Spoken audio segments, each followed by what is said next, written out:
ba, Ronnie? Ang dami na natin pinagdaanan hanggang ngayon ganito pa rin tayo. Ano, sampalan with a twist? Di ka ba napapagod? Alam mo, you think you're so high and mighty? Eh ano ka ba? Ex-convict ka lang naman. So don't you dare turn your back on me because you're nothing but trash. Alam mo ba kung ano ibig sabihin ng ex-convict?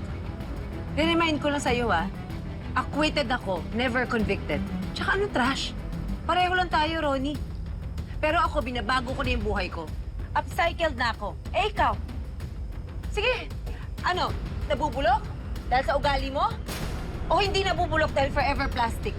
Alam mo, ikaw dapat yung sumagot niyan. Kasi mas ikaw yan. Alam mo, nanggigigil ka na to. Rudy! Dito ka nababagay. Ayan, dyan! Dito! Dito, dyan! Dyan!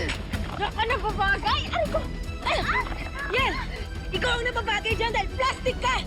Tingnan natin kung magustuhan ka pa ni Wilfred dahil umaalingasaw ka na! Dali! Ah! Carolina! Ew!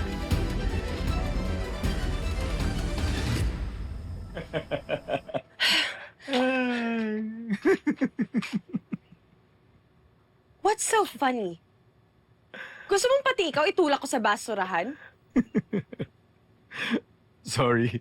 I just can't imagine kung paano kanya natulak sa basurahan. The things I go through para lang ilayo yung Carolina na yan kay Wilfred. Damn that woman! Alam mo, I'm sure gagamitin niya din si Leah para mapalapit ulit kay Wilfred. Alam mo, I'm disappointed. Kasi akala ko na mismo ako kaya mo ako pinapunta dito. Pero si Carol pa rin pala yung topic natin.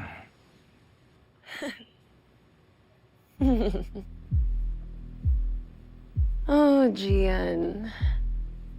Gian. Some things are addictive.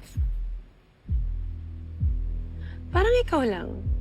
Kahit ilang beses mo sabihin sa akin na ayaw mo na, you always go back to me. Because I'm your drug of choice. Ganun din ako kay Carol.